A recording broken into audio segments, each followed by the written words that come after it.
আসসালামু আলাইকুম। বান্দার অন্যান্য ইবাদত মানুষ দেখতে পায়, কিন্তু সিয়ামের ভিতরে তা নেই। লোক দেখানোর কোনো আলামত কিন্তু সিয়ামের ভিতরে থাকে না। এটা পালনই করা হয় একমাত্র আল্লাহ পাককে খুশি করার জন্য। বুখারী শরীফের 1904 নম্বর হাদিসে আবু হুরায়রা রাদিয়াল্লাহু আনহু হতে বর্ণিত রয়েছে, হযরত মুহাম্মদ সাল্লাল্লাহু আলাইহি ওয়াসাল্লাম বলেন, আল্লাহ পাক বলেছেন, মানুষের প্রতিটি ভালো কাজ নিজের জন্য হয়ে থাকে, কিন্তু সিয়াম শুধুমাত্র আমার জন্য। অতএব আমি নিজেই এর প্রতিদান দিব। যেখানে আল্লাহ পাক নিজেই এর প্রতিদান দিতে চেয়েছেন, সেখানে বান্দার জন্য প্রাপ্তির আর কোনো কিছুই বাকি থাকে না। এজন্য বান্দার যে রোজা আল্লাহ পাকের কাছে এতটা প্রিয়, সেই রোজার সূচনা হয়েছিল কোথা থেকে এবং কে এই রোজা সর্বপ্রথম পালন করেছিল। আর বর্তমানে আমরা মুসলিমরা যেভাবে রোজা রাখি, পূর্ববর্তী নবী ও তাদের উম্মতগণও কি একইভাবে রোজা রাখতেন, বা একইভাবে তাদের উপরও কি রোজা ফরজ ছিল? আর আমাদের মুসলিমদের উপর আল্লাহ পাক কেনই বা রোজার বিধান দিলেন এবং কেনই বা আল্লাহ পাক আমাদের উপর রোজাকে ফরজ করলেন, এই সব কিছুই জানবো আজকের ভিডিওতে। তাই না টেনে পুরো ভিডিওটা দেখার অনুরোধ রইল। আর ভালো লাগলে অবশ্যই লাইক এবং চ্যানেলটি সাবস্ক্রাইব করবেন। পবিত্র কোরআনের সূরা বাকারার 35 নং আয়াতে আল্লাহ পাক বলেন, আমি বললাম, হে আদম, তুমি ও তোমার স্ত্রী জান্নাতে বসবাস করো এবং যেখানে ইচ্ছা যাও, কিন্তু এই গাছের কাছে যেও না, গেলে তোমরা সীমা লঙ্ঘনকারীদের মধ্যে শামিল হবে। কিন্তু হযরত আদম আলাইহিসসালাম শয়তানের প্ররোচনায় আল্লাহ পাকের এই নিষেধকে অমান্য করে ফেলে সেই গাছের ফল খেয়ে ফেলেন, যার কারণে হযরত আদম আলাইহিসসালাম জান্নাত থেকে বহিষ্কৃত হয়ে পৃথিবীতে আসতে বাধ্য হন এবং পৃথিবীতে আসার পর তার দেহের রং কালো বর্ণ ধারণ করে। ফেরেশতারা হযরত আদম আলাইহিসসালামের এই দুর্দশা দেখে কেঁদে ফেলেন আর আল্লাহর কাছে ফরিয়াদ করে বলেন, হে আল্লাহ, আদম তোমার শ্রেষ্ঠ মাখলুক, তুমি তাকে জান্নাতে স্থান দিয়ে আমাদেরকে দিয়ে সিজদা করিয়েছিলে, কিন্তু মাত্র একটি ভুলের কারণে তার শরীরের রং কালো করে দিলেন।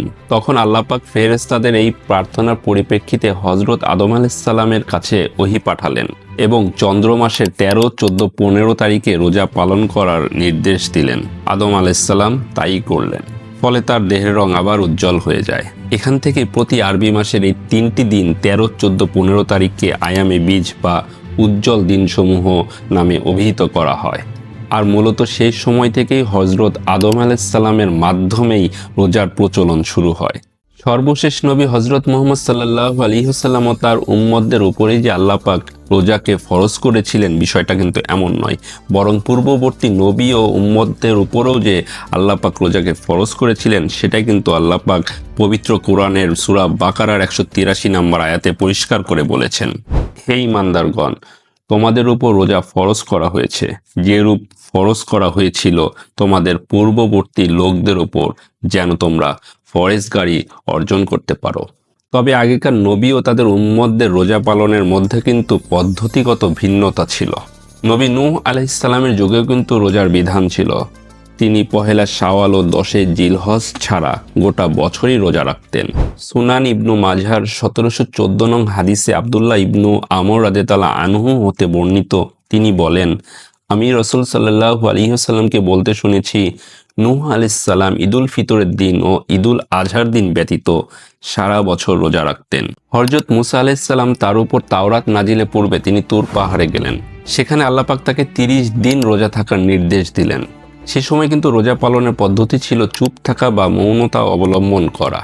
এরপর 30 দিনে এসে হযরত মুসা আলাইহিসসালামের মনে একটি প্রশ্ন জাগলো যে আল্লাহকে একটি বিষয় জিজ্ঞাসা করি।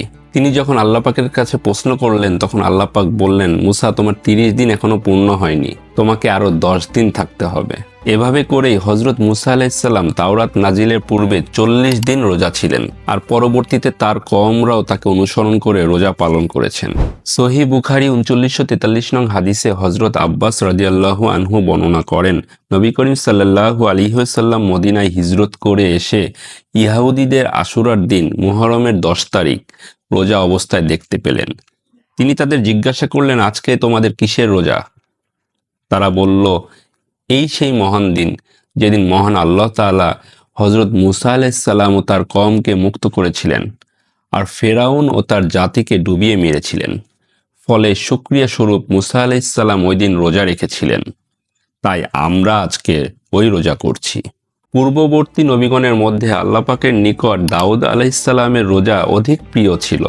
দাউদ আলাইহিসসালাম একদিন পর পর রোজা রাখতেন। এভাবে করে তিনি বছরে 6 মাস রোজা রাখতেন এবং 6 মাস রাখতেন না। সুনান ইবনু মাঝার 1712 ও সহি বুখারি 1131 নং হাদিসে আবদুল্লাহ ইবনু আমর রাদিয়াল্লাহু আনহু হতে বর্ণিত, তিনি বলেন, রাসূলুল্লাহ সাল্লাল্লাহু আলাইহি ওয়াসাল্লাম বলেছেন, রোজাসমূহের মধ্যে দাউদ আলাইহিস সালামের রোজা আল্লাহর নিকট অধিক প্রিয়। তিনি একদিন রোজা রাখতেন এবং পরবর্তী দিন রোজা রাখতেন না। হযরত ঈসা আলাইহিস সালামের যুগেও কিন্তু রোজার পদ্ধতি ছিল চুপ থাকা বা মৌনতা অবলম্বন করা। হযরত মারিয়ামের গর্ভে আল্লাহ পাক তার নিজস্ব কুদরতে কোনো পুরুষের সাহায্য ছাড়াই যখন হযরত ঈসা আলাইহিস সালামকে দান করলেন, ঠিক তখন সমাজের লোকের প্রশ্ন এড়ানোর জন্য আল্লাহ পাক তাকে রোজা থাকার নির্দেশ দিলেন, যা পবিত্র কুরআনের সূরা মারিয়ামের 26 নং আয়াতে সুস্পষ্ট উল্লেখ রয়েছে। অতঃপর তুমি খাও, পান করো এবং চোখ জুড়াও। আর যদি তুমি কোনো লোককে দেখতে পাও তাহলে বলে দিও, আমি পরম করুণাময়ের জন্য চুপ থাকার মানত করেছি। অতএব আজ আমি কোনো মানুষের সাথে কিছুতেই কথা বলবো না। এবার আসি আল্লাহ পাক কোন প্রেক্ষাপটে এবং কেন সর্বশেষ নবী ও তার উম্মতদের উপর রমাদান মাসের রোজাকে ফরজ করেছিল সেটা জানবো। আমাদের সর্বশেষ নবী হযরত মুহাম্মদ সাল্লাল্লাহু আলাইহি ওয়াসাল্লাম ও তাদের উম্মতদের উপর কিন্তু প্রথমেই আল্লাহ পাক রমাদান মাসের রোজাকে একেবারে ফরজ করে দেননি। কয়েকটি ধাপে রমাদানের রোজাকে আল্লাহ পাক ফরজ করেছেন। রমাদান মাসে রোজা ফরজ হওয়ার পূর্বে নবী করিম সাল্লাল্লাহু আলাইহি ওয়াসাল্লাম কিন্তু আয়ামে বীজের 3টি রোজা সবসময় পালন করতেন। এরপর নবী করিম সাল্লাল্লাহু আলাইহি ওয়াসাল্লাম মদিনায় হিজরত করে আসার কিছুদিন পর থেকেই তিনি আশুরার রোজা পালন করা শুরু করেন এবং সাহাবী এবং অন্যান্যদেরকেও তিনি এই আশুরার রোজা পালন করার নির্দেশ দেন। হিজরতের দ্বিতীয় বছর অর্থাৎ 624 খ্রিস্টাব্দের দিকে আল্লাহ পাক কোরআনের আয়াত নাজিল করেন, সূরা বাকারার 183 নম্বর আয়াত। হে ঈমানদারগণ, তোমাদের উপর রোজা ফরজ করা হয়েছে যেরূপ ফরজ করা হয়েছিল তোমাদের পূর্ববর্তী লোকদের উপর, যেন তোমরা ফরেজগারি অর্জন করতে পারো। এই আয়াত নাজিলের পরে কিন্তু মাসব্যাপী রোজাকে ফরজ করা হয়নি, বরং কয়েকদিন রোজা থাকা ফরজ ছিল, যেন তা কঠিন মনে না হয়। এবং সে কারণে সূরা বাকারার 184 নম্বর আয়াত নাজিল হয়। সেখানে বলা হয়, গণনার কয়েকটি দিনের জন্য, অতঃপর তোমাদের মধ্যে যে অসুস্থ থাকবে অথবা সফরে থাকবে তার পক্ষে অন্য সময়ে সে রোজা পূরণ করে নিতে হবে।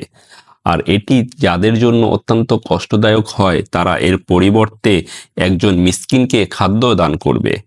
যে ব্যক্তি খুশির সঙ্গে সৎকর্ম করে তা তার জন্য কল্যাণকর হয়। আর যদি রোজা রাখো তবে তোমাদের জন্য বিশেষ কল্যাণকর, যদি তোমরা তা বুঝতে পারো।